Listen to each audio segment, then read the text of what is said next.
Judas. Contendiendo por la fe.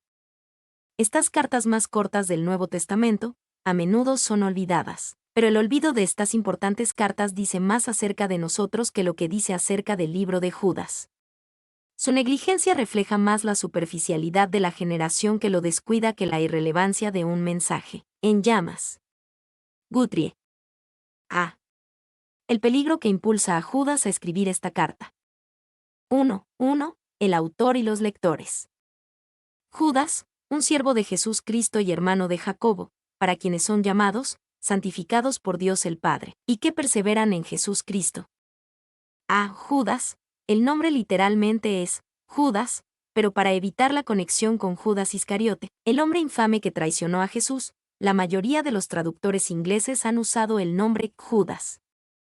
Y hay 6 personas llamadas Judas, mencionadas en el Nuevo Testamento, pero la mejor evidencia identifica esta referencia como la mencionada en Mateo 13:55 y Marcos 6:3. Judas, el medio hermano de Jesús. 2. Judas, como los otros medios hermanos de Jesús, incluyendo a Jacobo, no creyó en Jesús como el Mesías hasta después de su resurrección, Juan 7:5 y Hechos 1:14. B. Un siervo de Jesucristo. Judas era un pariente de sangre de Jesús.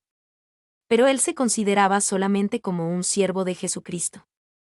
El hecho de que quería ser conocido de esta forma, en lugar de presentarse como Judas, el medio hermano de Jesús, nos dice algo de la humildad de Judas y de la poca importancia de estar conectados con Jesús por las relaciones humanas. Y Jesús habló de esta falta de importancia en pasajes como Marcos 3, 31, 35 y Lucas 11, 27-28. 2. Sin ninguna duda, Judas valoró el hecho de que Jesús fue su medio hermano y que creció en la misma casa que Jesús, pero aún más valioso para él fue su nueva relación con Jesús. Para Judas, la sangre de la cruz que lo salvó fue más importante que la sangre de la familia en sus venas que lo relacionó con Jesús. Judas podía decir como Pablo, a pesar de que hemos conocido a Cristo según la carne, ya no lo conocemos así. 2 Corintios 5:16. C. Y el hermano de Santiago. Santiago era un importante líder de la iglesia en Jerusalén, y el autor de la carta del Nuevo Testamento que lleva su nombre. Tanto Santiago como Judas eran medios hermanos de Jesús. D. Para aquellos quienes fueron llamados, Judas escribió a los cristianos. Este libro se ocupa de las cosas que los creyentes necesitan escuchar, pero a menudo no quieren. Y Judas identificó a sus lectores como cristianos en 3 específicas maneras. Son llamados. Una persona es cristiana porque Dios la ha llamado. Lo importante es responder al llamado cuando sucede, como cuando contestamos el teléfono cuando está sonando. Son santificados por Dios el Padre. Esto significa que ellos fueron apartados. Apartados del mundo y apartados para Dios. Perseveran en Jesús. Jesús es nuestro guardián y nuestro protector. 2. Judas da un cálido y típico saludo. Misericordia, paz y amor os sean multiplicados. A misericordia, paz y amor. Este no es exactamente el mismo saludo que se encuentra en la mayoría de las cartas de Pablo, el cual usualmente es, gracia y paz para ustedes, con alguna variación en ocasiones, sin embargo, sustancialmente sí es el mismo. B. Os sean multiplicadas. En la mente y en el corazón de Judas, no fue suficiente tener la misericordia, la paz y el amor añadidos a la vida del cristiano. Buscaba su multiplicación en lugar de una simple suma. 3. El llamado a defender la fe. Amados, por la gran solicitud que tenía de escribiros acerca de nuestra común salvación, me ha sido necesario escribiros exhortándoos que contendáis ardientemente por la fe que ha sido una vez dada a los santos. Fui muy diligente al escribiros. El deseo inicial de Judas es el de escribirle sobre la salvación común. Pero algo sucedió, Judas encontró necesario escribir una carta diferente. Podemos decir que esta fue la carta que no deseaba que fuera escrita. Y la carta de Judas es esencialmente un sermón. En ella, Judas predica contra las prácticas y doctrinas que ponen el Evangelio de Jesucristo en peligro. Se trata de cuestiones serias y Judas trata con ellas con seriedad. 2. Deberíamos estar felices de que Judas fuera sensible al Espíritu Santo. Lo que podría haber sido solo una carta de un líder cristiano a una iglesia en particular, se convirtió en un precioso instrumento inspirado por el Espíritu Santo y valioso como una advertencia en estos últimos días. B. Concerniente a nuestra salvación común. Nuestra salvación no es común en el sentido de que es barata o de que cualquiera puede tenerla. Es común en el sentido de que hemos sido salvos en común. En la comunidad Dios no tiene una forma para los ricos y otra para los pobres, o una forma para el bien y otro camino para el mal. Todos venimos a Dios de la misma manera. Si no es una salvación común, no es la salvación de Dios, y no es salvación en absoluto. Y un cristiano individual puede no saberlo, entenderlo o beneficiarse de ella, pero ser un cristiano es ser parte de la comunidad. Ser cristiano significa que se pone de pie hombro con los millones de cristianos que han partido antes. Estamos con cristianos fuertes y cristianos débiles, cristianos valientes y cristianos cobardes, cristianos viejos y cristianos jóvenes. Somos parte de un poderoso ejército invisible que se extiende a través de las generaciones. 2. Sobre otros temas hay diferencias entre los creyentes, pero todavía hay una común salvación que goza el arminiano, así como el calvinista, poseída por el presbiteriano, así como por el episcopal, muy apreciada por el cuáquero, así como por el bautista. Los que están en Cristo tienen un parentesco más cercano de lo que piensan, y su intensa unidad en la profunda verdad esencial es una fuerza mayor de lo que la mayoría de ellos imaginan. Solo dele alcance y hará maravillas. Spurgeon. 3. En la década de 1980 un sondeo de encuesta encontró que el 70% de los estadounidenses que van a la iglesia dicen que pueden ser buenos cristianos sin ir a la iglesia. Esta no es la idea de Judas de una salvación común. Se exhortándoos que contendáis ardientemente por la fe. Esta fue la gran necesidad por la que Judas interrumpió su carta. La antigua palabra griega traducida como contender proviene del mundo atlético, de la lucha libre. Es una forma reforzada de la palabra que significa agonizar. Por lo tanto, contender habla de trabajo duro y diligente. Y el verbo traducido como contender seriamente está en el presente, lo que demuestra que la lucha cristiana es continua. 2. Estamos contendiendo ardientemente por la fe, porque es valiosa. Si entras en una galería de arte y no hay guardias ni ningún tipo de sistema de seguridad, debes sacar una conclusión: no hay nada muy valioso en esa galería de arte. Los objetos de valor están protegidos, las cosas sin valor no lo están. De exhortándoles a contender ardientemente por la fe, si enfatizamos en la palabra ustedes, podemos ver que esto era algo que Judas quería que cada individuo cristiano hiciera.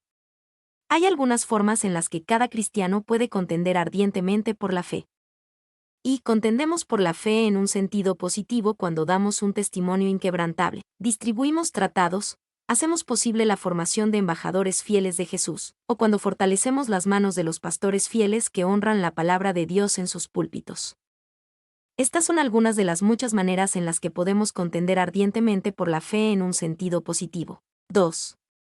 Contender ardientemente por la fe en una forma negativa es cuando retenemos el apoyo y el aliento a los falsos maestros. 3. Contendemos por la fe en un sentido práctico cuando vivimos una vida cristiana firme y le damos crédito al Señor, quien nos cambió. 4. Obviamente, los misioneros fieles y los evangelistas contienden ardientemente por la fe. Pero lo mismo ocurre con el maestro de escuela dominical o los líderes de grupos de casa que son fieles a las Escrituras. Gente como esta contiende por la fe, tanto como el que lo hace desde la primera línea misionera, y cada uno de nosotros debe contender por el Evangelio donde Dios nos pone. Contender ardientemente por la fe una vez dada a los santos. Aquí, Judas nos dice por lo que están contendiendo. Hay mucha contienda en el mundo, pero por lo general no por las cosas correctas. La fe una vez dada a los santos es algo digno por lo cual pelear. Y la fe no significa nuestra creencia personal, o la fe en el sentido de nuestra confianza en Dios. La frase, la fe, significa la verdad esencial del Evangelio que todo cristiano verdadero mantiene en común. La fe es usada en este sentido varias veces en el Nuevo Testamento: Hechos 6:7, 13:8, 14:22, 16:5, 24:24, Romanos 1:5 y 16:26, Colosenses 2:7 y 1 Timoteo 1:2, son solo algunos de los ejemplos. Debemos contender ardientemente por la verdad. La fe es el cuerpo de la verdad que desde muy temprano en la historia de la Iglesia adoptó una forma definitiva. Véase Hechos 2:42, Romanos 6:17, Gálatas 1:23. Bloom. 2. Una vez, significa que la fe fue entregada una vez, y no necesita ser entregada otra vez. Por supuesto, distribuimos esta verdad otra vez y otra vez. Pero fue entregada por Dios al mundo a través de los apóstoles y profetas una vez, Efesios 2:20. Dios puede hablar hoy, pero nunca en la forma en la que habló a través de los primeros apóstoles y profetas como está registrado en el Nuevo Testamento. No hay otro evangelio y no lo habrá. Su contenido será comprendido más completamente, sus implicaciones se desarrollarán, sus predicciones se cumplirán, pero nunca va a ser complementado o reemplazado o suplantado. Kerman. 3. Para todos, significa que esta fe incluye a todos. No tenemos la opción de simplemente crear nuestra propia fe y todavía ser verdaderos creyentes. Esta fe es para todos, pero hoy no es popular realmente creer en la fe que ha sido una vez dada a los santos. En lugar de esto, muchas personas quieren creer en la fe que construyen mientras siguen adelante y deciden que es la correcta. Es más común que la gente crea en la fe que está en su corazón que en la fe que ha sido una vez dada a los santos. 4. En el libro Los hábitos del corazón, Robert Bella y sus colegas escribieron acerca de una entrevista a una joven enfermera llamada Seila Larsen, a quien describen como una representante de las experiencias y puntos de vista sobre la religión de muchos americanos. Hablando de su propia fe y de cómo opera en su vida, dijo: "Yo creo en Dios, pero no soy una fanática religiosa.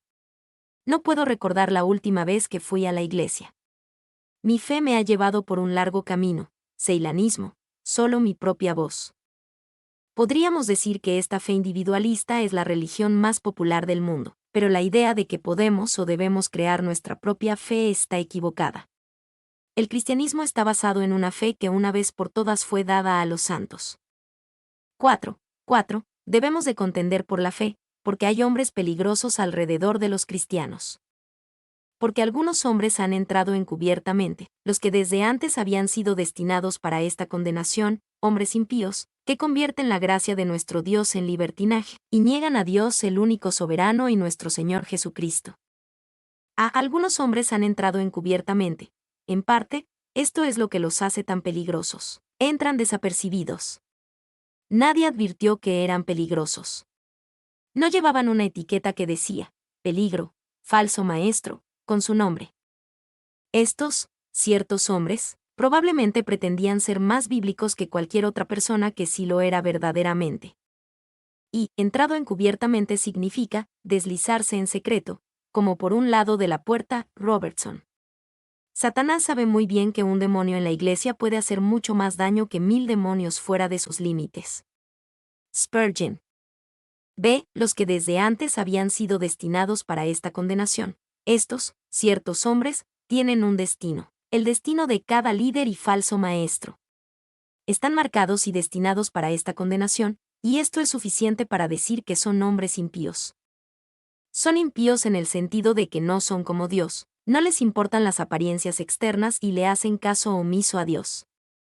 Y ellos pasan desapercibidos para los hombres, pero no para Dios. El Señor no está estrujándose las manos en el cielo preocupado por los que engañan a los demás a través de sus enseñanzas y sus estilos de vida. Ellos pueden pasar inadvertidos para algunos creyentes, pero, en lo que a Dios se refiere, su condena fue marcada hace mucho tiempo. Sus juicios están asegurados. La verdad triunfará, nuestra responsabilidad es estar en el lado de la verdad. C. ¿Qué convierte la gracia de nuestro Dios en libertinaje? Estos, ciertos hombres, habían recibido algo de la gracia de Dios, pero cuando la recibieron, la convirtieron en una excusa para su libertinaje.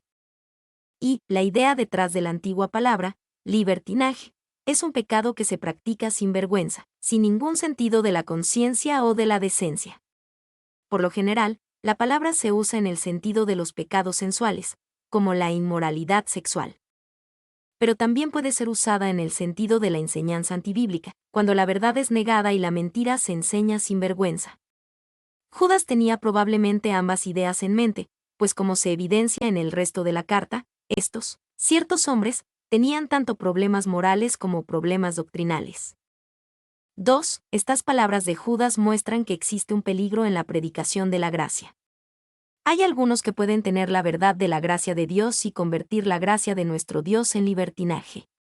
Pero esto no quiere decir que haya algo malo o peligroso acerca del mensaje de la gracia de Dios. Simplemente muestra cuán corrupto es el corazón humano. D. Que niegan al único Señor Dios y nuestro Señor Jesucristo. Estos, ciertos hombres, niegan al Señor Jesucristo. Ellos hacen esto al negarse a reconocer quién Jesús dijo que Él era y, por lo tanto, también niegan quién Dios Padre es. D. 3 ejemplos que demuestran la certeza del juicio de Dios contra algunos hombres. 1. 5. El ejemplo del pueblo de Israel. Pero quiero recordarte, que a pesar de que sabías en otro tiempo esto, que el Señor, habiendo salvado al pueblo de la tierra de Egipto, después destruyó a los que no creyeron.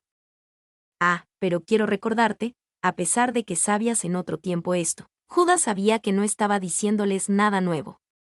Ya se les había enseñado este ejemplo, pero ellos necesitaban escucharlo otra vez y aplicarlo en su situación presente.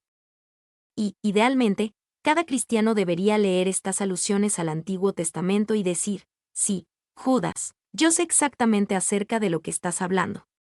No saber acerca de lo que Judas escribió muestra que necesitamos profundizar en el conocimiento de la Biblia. 2. En cuanto a la raíz de los hechos, las doctrinas fundamentales, las verdades principales de la Escritura, debemos continuamente insistir en ellas. Nunca debemos decir, todos lo conocen, pero todos lo olvidaron. Spurgeon. 3. El uso de la palabra de Dios no es solamente enseñarnos lo que no hemos conocido, sino también animarnos a una meditación seria de esas cosas que ya entendemos, y que no sufrimos por crecer aletargados en un conocimiento frío. Calvin. B. El Señor, habiendo salvado al pueblo de la tierra de Egipto. Judas nos recuerda lo que sucedió en Números 14. Dios liberó a los israelitas de la esclavitud en Egipto. Salieron de Egipto y sin demoras imprevistas llegaron a un lugar llamado Cades Barnea, a las puertas de la tierra prometida. Pero en Cades Barnea, el pueblo se negó a confiar en Dios y entrar en la tierra prometida de Canaán. Por lo tanto, casi ninguno de la generación adulta que salió de Egipto entró en la tierra prometida. Y piense en lo que Dios hizo por el pueblo de Israel en esta situación, y después cómo le respondieron. Ellos experimentaron la liberación milagrosa de Dios en el Mar Rojo. Ellos oyeron la misma voz de Dios en el monte Sinaí. Recibieron su cuidado diario y provisión de maná en el desierto. Sin embargo, se sumieron en la incredulidad, y nunca entraron en el lugar de bendición y descanso que Dios tenía para ellos. C. Después destruyó a los que no creyeron, aquellos que dudaron y rechazaron a Dios en Cades Barnea, pagaron un precio más grande que simplemente no entrar en la tierra prometida. También recibieron el juicio de Dios. El Salmo 95 describe cómo el Señor les respondió: durante 40 años me disgusté contra esa generación, y dije, es un pueblo que se desvían en su corazón, y no han conocido mis caminos. Por tanto, juré en mi ira, no entrarán en mi reposo. Salmo 95, 10-11. Y la advertencia a través de Judas es clara. El pueblo de Israel partió de Egipto lo suficientemente bien. Tuvo muchas bendiciones de Dios en el camino, pero no perseveró hasta el fin, porque no creyó la promesa de la protección y del poder de Dios. 2. En este ejemplo se dan 2 lecciones. En primer lugar, se nos asegura que los hombres que causan ciertos problemas, sin duda, serán juzgados, a pesar de que pueden haber empezado bien en su caminar con Dios. Judas dice, algunos hombres podrían haber empezado bien. Pero también lo hicieron los hijos de Israel, y Dios destruyó a los que no creyeron. En segundo lugar, se nos advierte que debemos seguir a Jesús hasta el final, y nunca estar entre los que no creyeron. La prueba final de nuestro cristianismo es la resistencia. Algunos comienzan la carrera, pero nunca la terminan. 2. 6. El ejemplo de los ángeles que pecaron.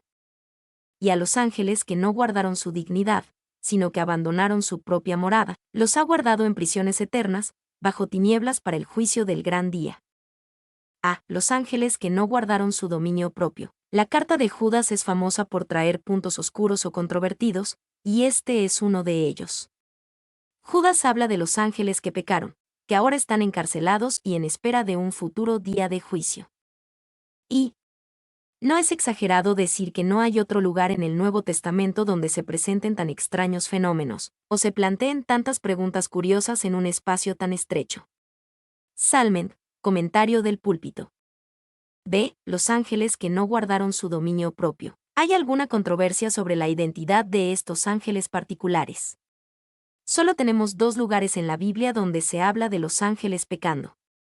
En primer lugar, está la rebelión original de unos ángeles contra Dios, Isaías 14, 12-14, Apocalipsis 12:4. En segundo lugar, el pecado de los hijos de Dios que se describe en Génesis 6, 1-2. Y Génesis 6, 1-2 es un pasaje controversial.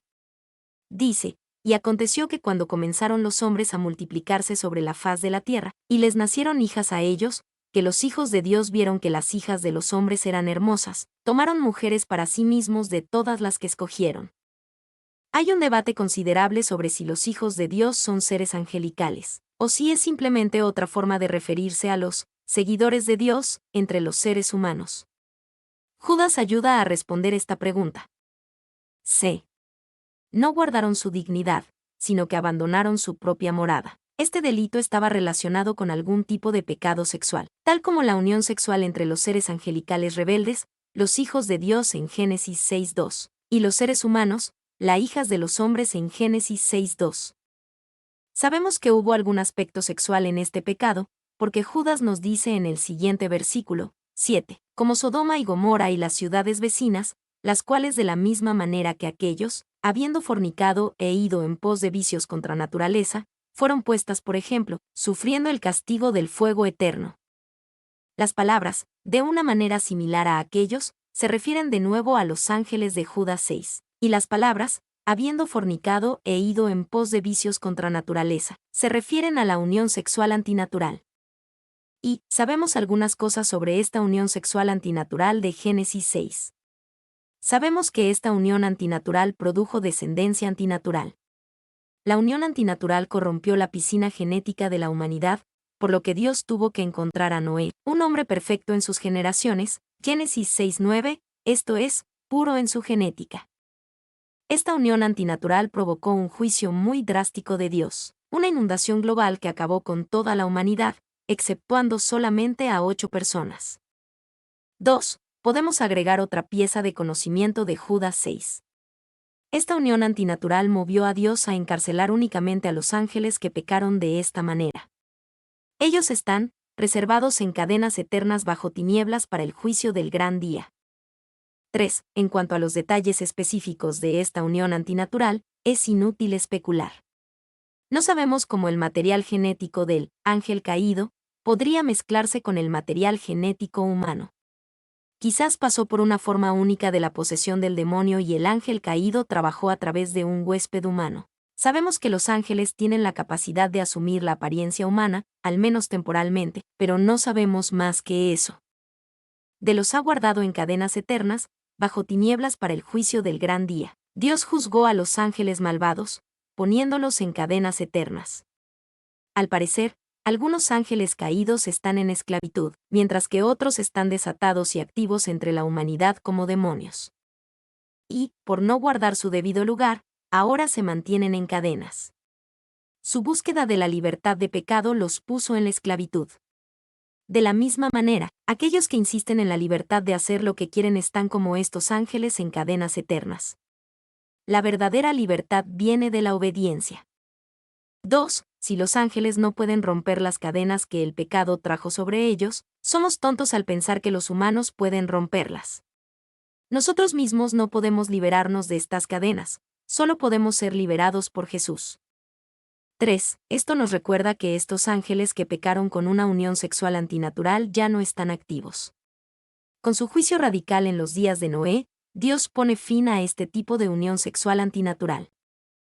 4. Este ejemplo da dos lecciones. En primer lugar, nos asegura que los hombres que causan ciertos problemas serán juzgados, sin importar cuál haya sido su estatus espiritual. Estos ángeles en un tiempo permanecieron en la gloriosa presencia inmediata de Dios, y ahora están en cadenas eternas. Si Dios juzgó a los ángeles que pecaron, también juzgará a los hombres que lo hagan. En segundo lugar, nos advierte que debemos seguir caminando con Jesús. Si la pasada experiencia espiritual de estos ángeles no garantizaba su futuro estado espiritual, entonces tampoco lo hace la nuestra. Tenemos que seguir caminando y estar en guardia. 3.7. El ejemplo de Sodoma y Gomorra. Como Sodoma y Gomorra y las ciudades vecinas, de manera similar a estos, después de haberse entregado a la inmoralidad sexual y se han ido en pos de carne extraña, fueron puestos, por ejemplo, sufriendo el castigo del fuego eterno. Como Sodoma y Gomorra, estas dos ciudades, y las ciudades vecinas, también sirven de ejemplo del juicio de Dios. Su pecado, que era más conspicuamente la homosexualidad, pero incluyó otros pecados también, trajo el juicio de Dios. Y Sodoma y Gomorra fueron bendecidos, fueron lugares privilegiados. Eran ciudades situadas en una zona bendecida, que toda ella era como el huerto de Jehová, Génesis 13:10. Después de haberse entregado a la inmoralidad sexual y se han ido tras la carne extraña. Judas se refiere al relato de Génesis 19, donde se describe la conducta homosexual de los varones de Sodoma. Ezequiel 16:49 nos habla de otros pecados de Sodoma. Mira, esta fue la iniquidad de tu hermana Sodoma. Ella y sus hijas tenían orgullo, saciedad de pan y abundancia de ociosidad, y no fortaleció la mano del afligido y del menesteroso. La depravación sexual no fue su único pecado, pero, ciertamente, fue uno de sus pecados y Judas lo deja claro. Y los pecados descritos en Ezequiel 16:49 muestran que Sodoma y Gomorra fueron, de hecho, zonas prósperas, áreas bendecidas. Cuando se tiene saciedad de pan y abundancia de ociosidad, es porque se tiene bendiciones materiales. Pero a pesar de la gran bendición de Dios y prosperidad material, pecaron y fueron juzgados. Sufriendo la venganza del fuego eterno, en Génesis 19, Sodoma y Gomorra fueron destruidas con fuego del cielo. Pero ese no fue el final de su juicio por fuego. Mucho peor fue lo que sucedió y es descrito en Génesis 19, sufrieron el castigo del fuego eterno. Y este ejemplo da dos lecciones. En primer lugar, nos asegura que los hombres que causan ciertos problemas serán juzgados, no importa lo mucho que hayan sido bendecidos en el pasado. Al igual que Sodoma y Gomorra, que fueron una vez maravillosamente bendecidos, pero finalmente sufrieron la venganza del fuego eterno, así también será con ciertos hombres que pecan. En segundo lugar, nos advierte que debemos seguir caminando con Jesús. Si las bendiciones del pasado no garantizaron el futuro estado espiritual de los hombres de Sodoma y Gomorra, entonces tampoco lo hacen las nuestras. Más pecados de ciertos hombres. 1.8. El carácter de estos peligrosos, ciertos hombres. Asimismo también estos soñadores mancillan la carne, rechazan la autoridad y blasfeman de los dignatarios. Asimismo también, Judas ha conectado los ciertos hombres con la gente de Sodoma y Gomorra en su sensualidad, mancillan la carne, y en su rechazo a la autoridad de Dios, rechazan la autoridad.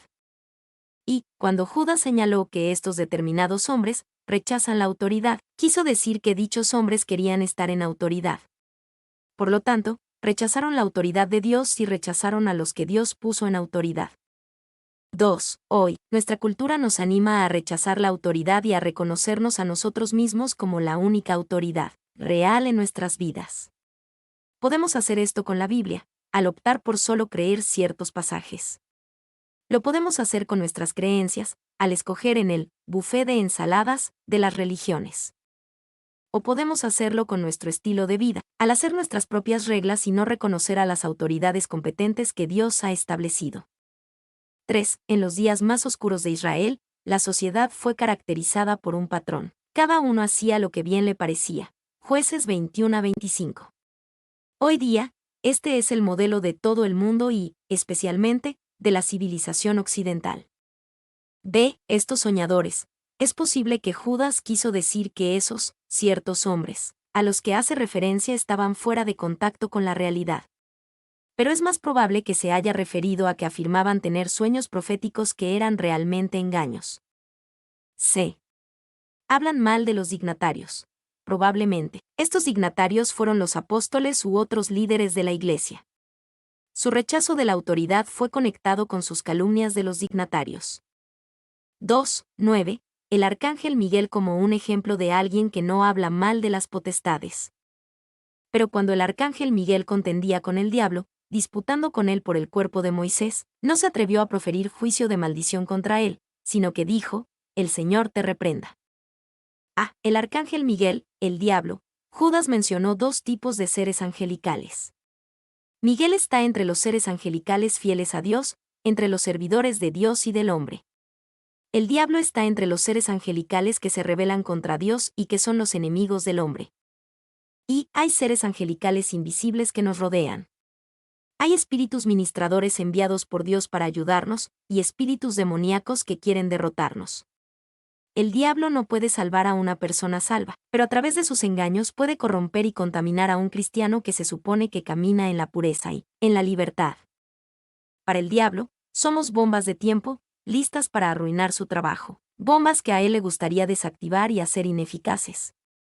2. La Biblia dice que el diablo existe, aunque mucha gente hoy día no cree que existe. Cuando creen que existe, piensan en él como una imagen graciosa de la Edad Media. En aquel entonces, las obras milagrosas eran una forma principal de entretenimiento. Se hacía una especie de desfile donde las historias religiosas eran actuadas en el escenario. La audiencia aprendía a buscar un personaje que siempre se vestía de rojo, llevaba cuernos en la cabeza, y tenía una cola que colgaba detrás de él. Sus zapatos parecían pezuñas hendidas, y tenía un tridente en la mano. El público se divertía con esta caracterización tonta de Satanás, y tenía la idea de que era una especie de personaje cómico. Al diablo no le importa que se piense de esta manera. B. El arcángel Miguel. Este ser angelical es mencionado por su nombre en 4 pasajes de la Biblia: Daniel 10, Daniel 12, Apocalipsis 12 y aquí en Judas. Cada vez que aparece Miguel, es en el contexto de la batalla o listo para luchar. Él es un arcángel, lo que significa un ángel líder. Y, si el diablo tiene un contrario, desde luego, no es Dios. Es el arcángel Miguel, otro ser angelical de alto rango. 2. Se observa que la palabra arcángel no se encuentra en el número plural en los escritos sagrados. Puede haber, debidamente, solo un arcángel, un jefe o cabeza de toda la hueste angélica. Tampoco la palabra diablo, tal como se aplica al gran enemigo de la humanidad, jamás ha sido encontrada en plural, pues puede haber solo un monarca de todos los espíritus caídos. Clarke. C. Cuando él disputó por el cuerpo de Moisés, esto es otra oscura referencia de Judas. Lo último que sabemos sobre el cuerpo de Moisés se encuentra en Deuteronomio 34, 5-6. Moisés, siervo de Jehová, murió allí en la tierra de Moab, conforme a la palabra de Jehová.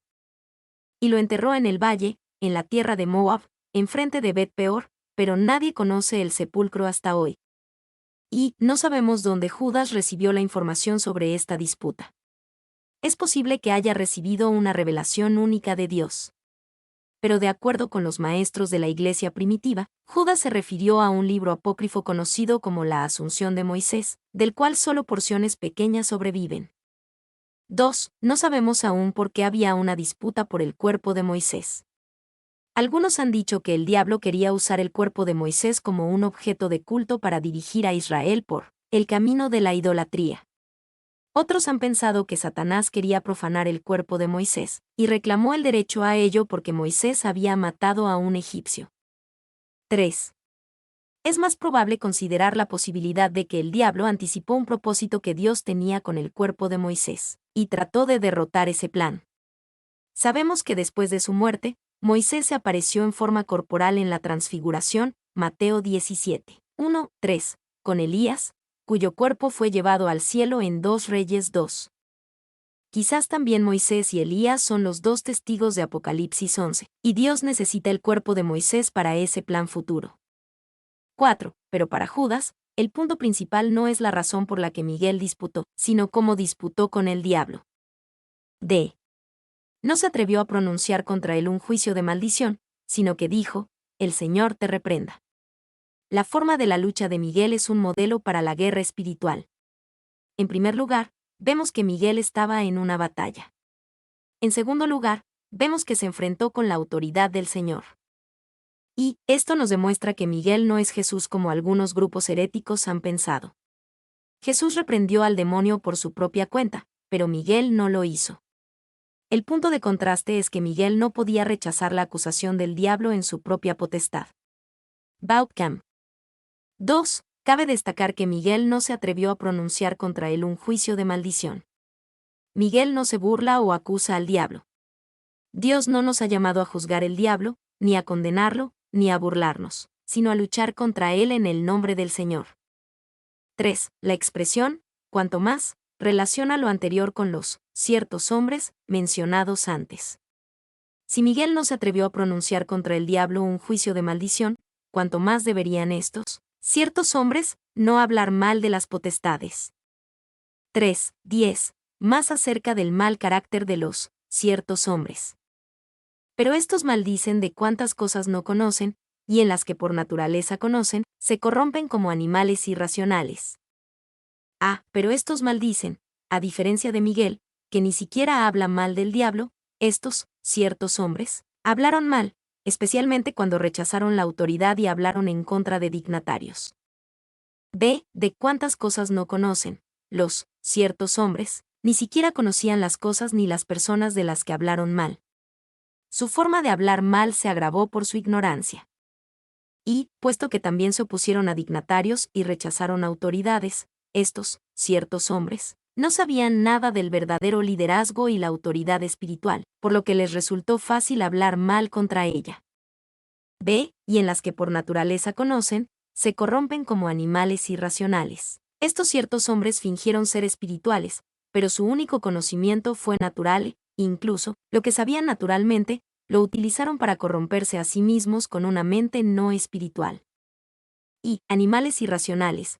Los animales pueden ser inteligentes o ingeniosos de una manera instintiva, pero obviamente no tienen el conocimiento espiritual. Era lo mismo que sucedía con esos ciertos hombres. 2. Qué irónico que cuando los hombres se dicen ser conocedores, realmente son ignorantes. Cuando piensan que son superiores al hombre común, en realidad deberían estar en el mismo nivel que los animales y ser corrompidos por las mismas prácticas en las que buscan la libertad y la expresión personal. Green. De 3 ejemplos de los ciertos hombres. 1. 11. Los ciertos hombres han seguido el camino de Caín. Ay de ellos, porque han seguido el camino de Caín. El camino de Caín. La historia de Caín se encuentra en Génesis 4. Cada uno de los hijos de Adán y Eva trajo una ofrenda al Señor. Caín, agricultor, ofreció la ofrenda de su cosecha. Abel, pastor, trajo una ofrenda de sus rebaños. Dios aceptó la ofrenda de Abel, pero rechazó el sacrificio de Caín. Y mucha gente asume que la diferencia entre las dos ofrendas fue la sangre del sacrificio, porque Abel trajo una ofrenda de sangre y Caín trajo una ofrenda de grano. Pero la diferencia real es entre la fe y la incredulidad. Hebreos 11:4 lo deja claro. Por la fe Abel ofreció a Dios más excelente sacrificio que Caín, por lo cual alcanzó testimonio de que era justo, dando Dios testimonio de sus ofrendas, y por medio de la fe, estando muerto aún habla. 2. El sacrificio de Caín era, probablemente, más agradable a los sentidos que el de un cordero muerto. Pero su sacrificio fue ofrecido sin fe y, por lo tanto, era inaceptable para Dios. Usted puede dar a Dios lo que fuere que usted tenga o lo que fuere que usted sea, pero debe ofrecerlo con fe. B. El camino de Caín. Génesis 4:5 dice que después de que Dios rechazó su sacrificio, Caín se enojó mucho, y decayó su semblante. Él se enojó porque sabía que había sido rechazado por Dios. En un ataque de ira Caín asesinó a Abel, y luego le mintió a Dios. Y Juan 3:12 nos dice que Caín mató a su hermano porque las obras de Abel eran justas, por la fe, mientras que las de Caín eran malvadas. La falta de Caín no estaba en las obras, sino en la fe. C. El camino de Caín. Judas dice que Caín tipifica una forma que ciertos hombres siguen. Es el camino de la incredulidad y la religión vacía, lo que lleva a los celos, a la persecución de la verdad divina, y finalmente, a la ira asesina. Y no hay mayor maldición sobre la tierra que el vacío, la vana religión, los que tienen una forma de piedad, pero niegan el poder. 2 Timoteo 3:5. No es extraño que Pablo agregó, y de tales personas se alejan. 2. Muchos cristianos tienen miedo del humanismo secular o del ateísmo o del mundo. Pero la religión muerta es mucho más peligrosa, y envía a más gente al infierno que cualquier otra cosa. Estos, ciertos hombres, estaban en el camino de Caín, el camino de la religión muerta. 2:11b. Los ciertos hombres están en el error de Balaam. Y se lanzaron por lucro en el error de Balaam. El error de Balaam. La historia de Balaam se encuentra en Números 22 al 25 y 31.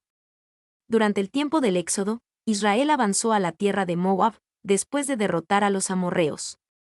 Cuando los israelitas llegaron, Balac, rey de Moab, buscó la ayuda de un profeta llamado Balaam. Y la primera delegación del rey Balac llegó y Dios le dijo a Balaam que no tuviera nada que ver con ellos. Las primeras palabras de Dios a Balaam fueron: no vayas con ellos, ni maldigas al pueblo, porque es bendito. Números 22:12. 2. Después de la primera visita, otra delegación más prestigiosa llegó con grandes riquezas. Balaam quería ir con ellos y Dios le permitió ir. Balaam codiciaba la riqueza y el prestigio que le ofrecieron. 3. Dios le advirtió a Balaam para que diera marcha atrás cuando iba camino a ver a Balac.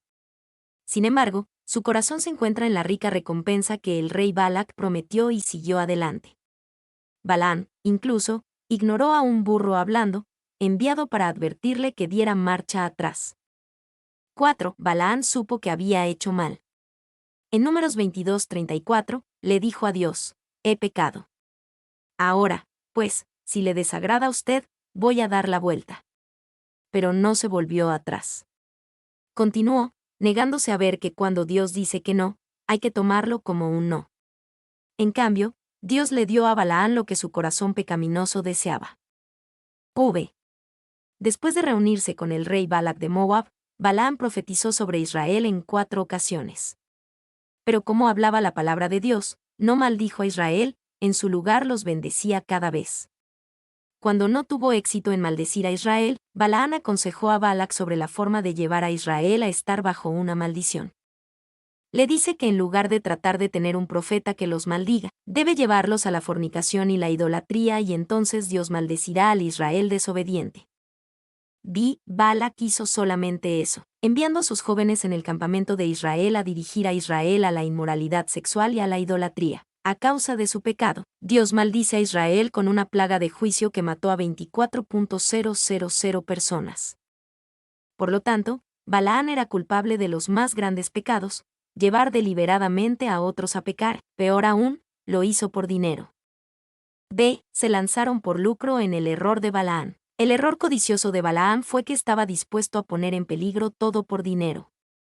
Los ciertos hombres fueron advertidos por Judas acerca de que tenían el mismo corazón. Y muchos cristianos nunca negarían a Jesús bajo la persecución, pero podrían negarlo si se les ofrece una gran suma de dinero. No hay un solo pecado con el que el hombre corrupto no se comprometería por el bien del dinero. La codicia es un pecado tan peligroso que mató a Jesús, pues 30 piezas de plata ayudaron a poner a Jesús en la cruz. 2. Se lanzaron por lucro es, literalmente, se derramaron. Robertson. Esta es una fuerte imagen de la indulgencia excesiva. Pero Pablo también usa el mismo término para referirse a la forma extravagante en que Dios nos ama. El amor de Dios ha sido derramado en nuestros corazones. Romanos 5:5. 3:11c. Los ciertos hombres experimentan la rebelión de Coré. Y perecieron en la rebelión de Coré. La rebelión de Coré. La historia de Coré se encuentra en Números 16. Él era un hombre prominente en Israel, y un día vino a Moisés, diciendo, y se juntaron contra Moisés y Aarón y les dijeron: basta ya de vosotros.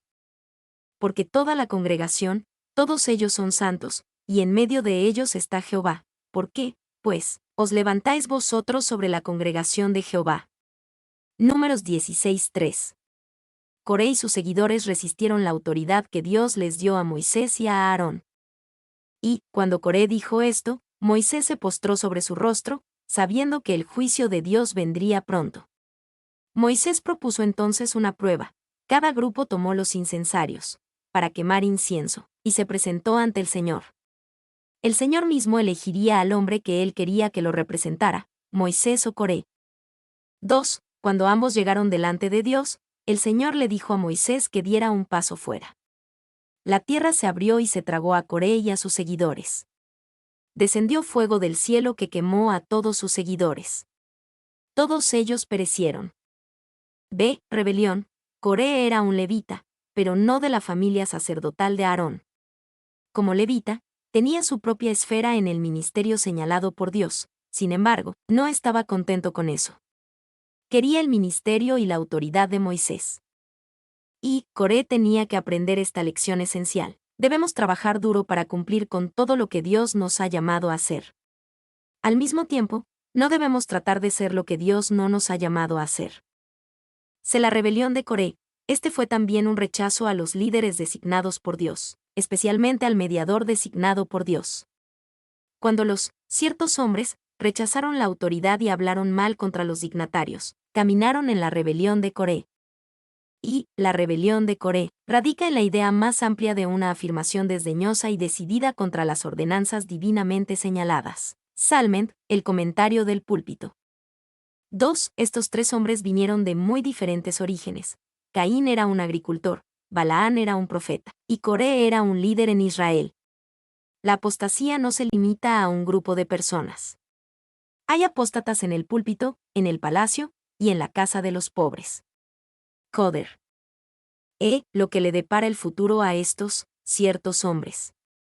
1. 12 a 13. Una vívida descripción de la depravación de estos ciertos hombres. Estos son manchas en vuestros ágapes, que comiendo impúdicamente con vosotros se apacientan a sí mismos. Nubes sin agua, llevadas de acá para allá por los vientos. Árboles otoñales, sin fruto, 2 veces muertos y desarraigados. Fieras ondas del mar, que espuman su propia vergüenza. Estrellas errantes, para las cuales está reservada eternamente la oscuridad de las tinieblas. A manchas en vuestros ágapes, los primeros cristianos a menudo se reunieron para una comida en común, algo así como una cena compartida. Llamaron estas comidas fiestas de amor o fiestas de ágape.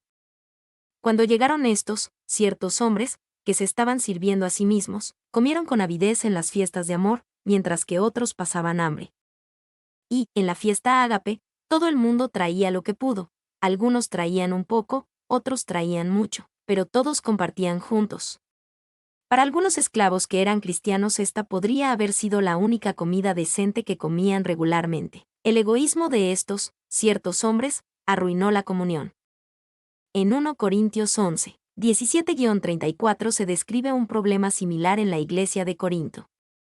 2. Siempre se daña la comunión cuando venimos a la iglesia con la actitud egoísta de bendíceme, a mí. Muchos de los que nunca comerían egoístamente en una comida de la iglesia, si son capaces de aún venir a la iglesia preocupados con servirse solamente ellos mismos. 3. Manchas. Algunos eruditos griegos piensan que esta palabra debe ser traducida como piedras escondidas, en lugar de manchas. De una forma u otra, no implica mucha diferencia en el significado del pasaje. 4. Sirviéndose solamente a ellos mismos. Literalmente en el griego antiguo esto es, pastoreándose a sí mismos, Robertson. Eran pastores de una especie, de ellos mismos. B. Nubes sin agua, llevadas de allá para acá por los vientos. Las nubes sin agua no sirven para nada, no traen lluvia vivificante, solo bloquean el sol, existen solo para sí mismas. Los ciertos hombres, mencionados por Judas, son como esas nubes. Y, una vez mientras conducía por una fábrica, mi hija Anne-Sophie miró las nubes de humo blanco provenientes de las chimeneas.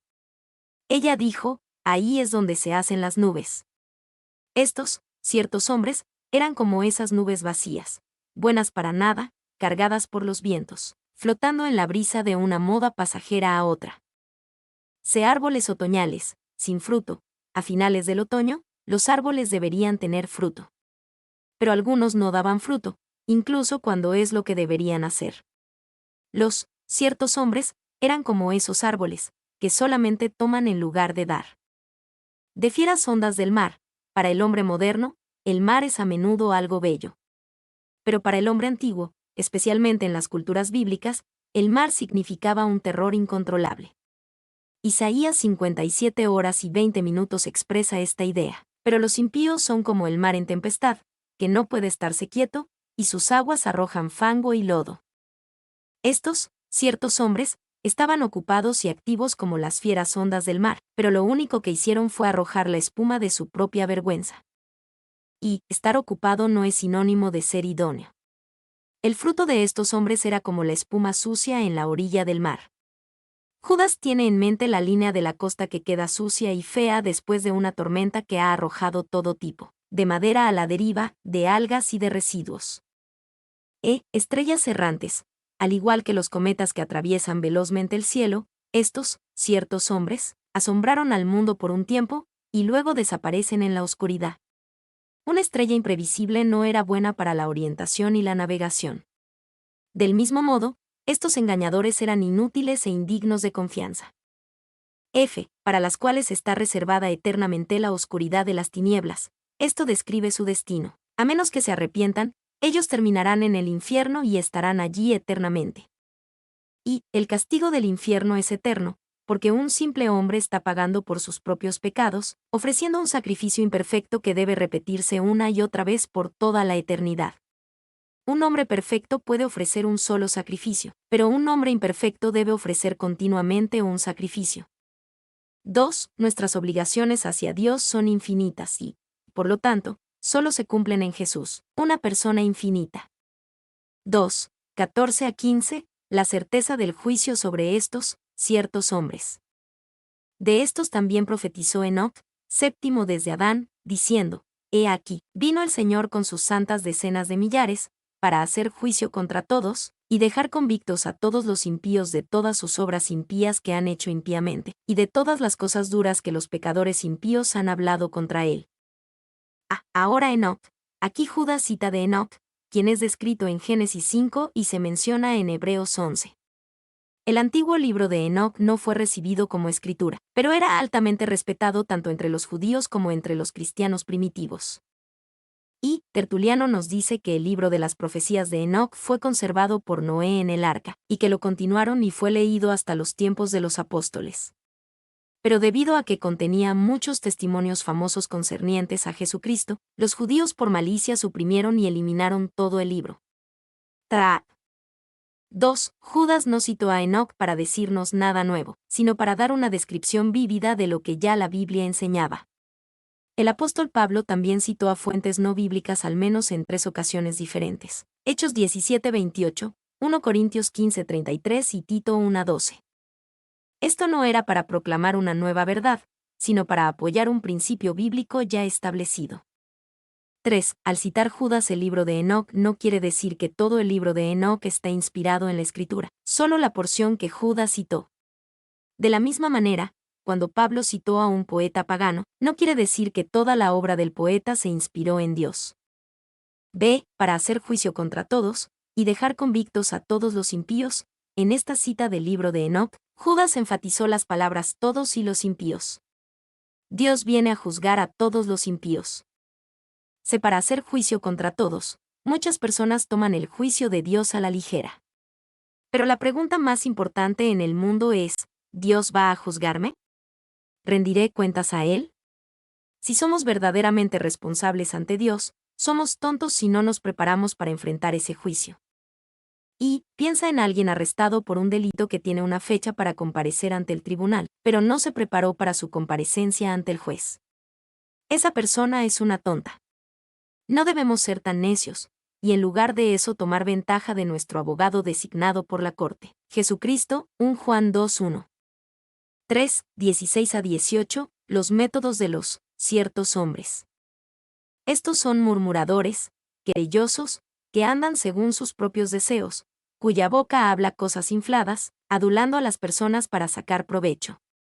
Pero vosotros, amados, tened memoria de las palabras que antes fueron dichas por los apóstoles de nuestro Señor Jesucristo, los que os decían: en el postrer tiempo habrá burladores, que andarán según sus malvados deseos.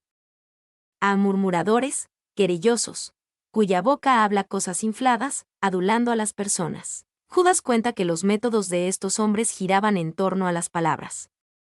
Además de tener vidas dudosas, eran esencialmente personas de engaño, tergiversaban todo, partiendo desde la fundación de Jesucristo hasta los apóstoles y profetas. B. Estos son murmuradores, querellosos. Este pueblo estaba quejándose. Se ha observado con razón que cada vez que un hombre está fuera del contacto con Dios es probable que comience a quejarse de algo. Y quejarse es insultar a Dios, que nos da todas las cosas. Es olvidar que nada de lo que nos sucede puede separarnos de su amor, ni privarnos del más preciado de todos los tesoros, la presencia del Señor en nuestras vidas. Verde. 2. Usted sabe la clase de gente aludida aquí, nada les satisface. Están descontentos, incluso con el Evangelio.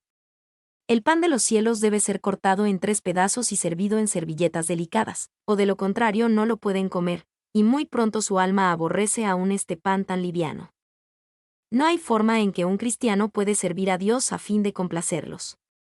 Hallarán defectos en el abrigo de cada predicador, y si el gran sumo sacerdote mismo estuviera aquí, encontrarían defectos en el color de las piedras de su pectoral. Spurgeon. Se adulando a las personas para sacar provecho, estos, ciertos hombres, sabían cómo usar palabras suaves y lisonjeras para obtener una ventaja sobre los demás.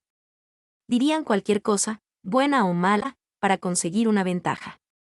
D. Pero vosotros, amados, tened memoria. Hemos de ser diferentes. Debemos recordar las cosas que Jesús y los apóstoles dijeron, las cuales fueron dichas por los apóstoles de nuestro Señor Jesucristo.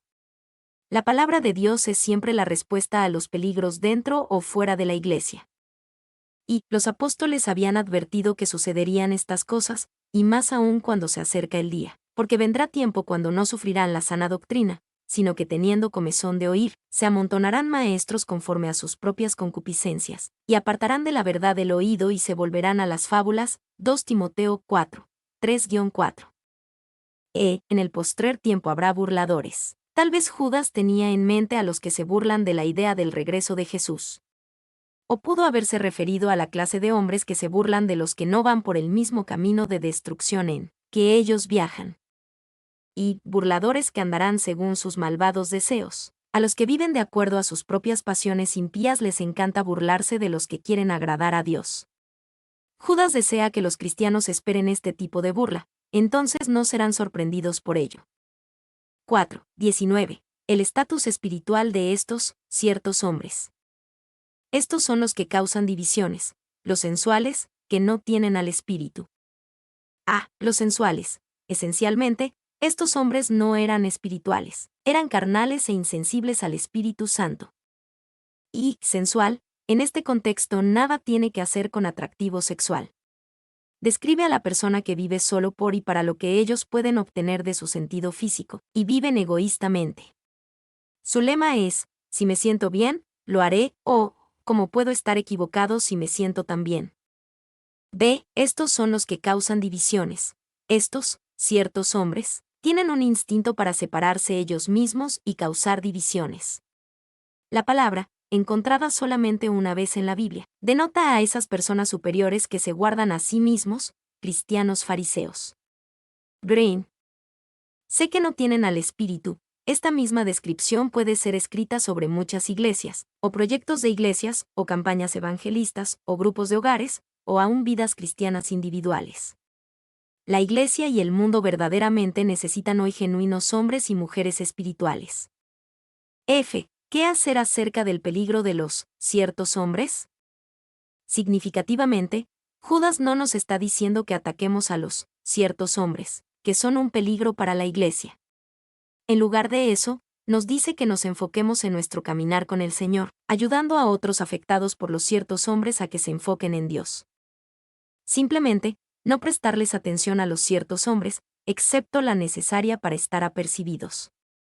Dios se hará cargo de ellos. 1, 20-21, eche un vistazo hacia adentro. Pero vosotros, amados, edificaos sobre vuestra santísima fe, orando en el Espíritu Santo, guardaos en el amor de Dios, esperando la misericordia de nuestro Señor Jesucristo para vida eterna. Guardaos en el amor de Dios, sabemos que Dios ama, incluso, a los impíos. Romanos 5:6. Por lo tanto, Judas no quiere decir, vive de tal manera que usted mismo se haga digno de ser amado por Dios. En cambio, manténganse ustedes mismos en el amor de Dios. Significa mantenerse en armonía con el siempre presente amor de Dios. Pero hay que entender lo que significa cuando la Biblia dice que Dios ama a los impíos. La importancia de la idea de que Dios nos ama a todos se ha torcido considerablemente. Considere al pecador que defiende su práctica pecaminosa diciendo, Dios me ama tal como soy. Su implicación es que, si Dios me ama, tengo que ser muy bueno. En realidad, el hecho de que Dios le ama, es una reflexión sobre la bondad de Dios, no sobre la suya propia. La perspectiva no es, soy tan grande que hasta Dios me ama, sino, Dios es tan grande que incluso me ama a mí. 2. El amor de Dios se extiende por todas partes, y nada nos puede separar de él. Pero podemos negarnos a nosotros mismos los beneficios del amor de Dios. Las personas que no se mantienen en el amor de Dios terminan viviendo como si estuvieran en el lado oscuro de la luna. El sol siempre está ahí, siempre brillante, pero nunca están en condiciones de recibir su luz ni calor. Un ejemplo de esto es el hijo pródigo de Lucas 15, que siempre fue amado por el Padre, pero por una ocasión no se benefició de él. Edificaos sobre vuestra santísima fe, esta es una manera en la que podemos mantenernos en el amor de Dios. Significa seguir creciendo espiritualmente y edificándonos. Judas nos dice, edifíquense ustedes mismos sobre vuestra santísima fe. Esto significa que somos responsables de nuestro propio crecimiento espiritual, que no podemos esperar que nuestro crecimiento espiritual simplemente ocurra, o esperar que otros nos hagan crecer. Judas nos ha mostrado la fragilidad de los hombres y cómo los engañadores se han infiltrado en la iglesia. Si usted confía su crecimiento espiritual a otra persona, no solo va a afectar su crecimiento espiritual, sino que también puede ser conducido por el mal camino. 2. Otros pueden ayudar a crear un entorno propicio para el crecimiento espiritual. Pero no se puede hacer que otra persona crezca en su relación con el Señor. 3. Vuestra santísima fe. La santísima fe es lo mismo que la fe una vez dada a los santos. Judas 3. Judas no estaba hablando del crecimiento de la santísima fe, aunque eso es una idea válida. Judas está hablando del crecimiento individual de cada uno en la santísima fe. Crecemos en el fundamento de la verdad. Orando en el Espíritu Santo, esta es otra forma de mantenernos en el amor de Dios. La batalla contra la forma equivocada de vivir y la forma equivocada de enseñar es una batalla espiritual, por lo que requiere oración en el Espíritu Santo. Muchas de nuestras oraciones son dirigidas por nuestras necesidades, por nuestros intelectos, o por nuestros deseos y anhelos. Pero hay un nivel más alto de oración, y de igual manera el Espíritu nos ayuda en nuestra debilidad, pues que hemos de pedir como conviene, no lo sabemos, pero el Espíritu mismo intercede por nosotros con gemidos indecibles. Romanos 8:26. 2. El Espíritu Santo puede ayudarnos a orar al darnos las palabras correctas o puede hacerlo a través del don de lenguas, un don que Dios da a los corazones que le buscan, que quieren comunicarse con Él en un nivel más profundo que el de una conversación normal. 3. Tal es nuestra pereza, y la frialdad de nuestra carne, que nadie puede orar bien, salvo que sea despertado por el Espíritu de Dios. Nadie puede orar como es debido sin tener al Espíritu como su guía. Calvin. De esperando la misericordia de nuestro Señor Jesucristo para vida eterna. Esta es la tercera forma de mantenernos en el amor de Dios. Mantener la esperanza bendita del pronto regreso de Jesús en nuestros corazones, efectivamente, nos mantiene en el amor de Dios, y nos ayuda a no echar fuera nuestra fe. 2. 22-23. Eche una mirada hacia el exterior, a los que le rodean. Y de otros tened compasión, haciendo una distinción, pero a otros salvad con temor, arrebatándolos del fuego, aborreciendo aún la ropa contaminada por su carne. De algunos tener compasión. Judas empieza aquí a decirnos qué debemos hacer con los que han sido influenciados por esos ciertos hombres.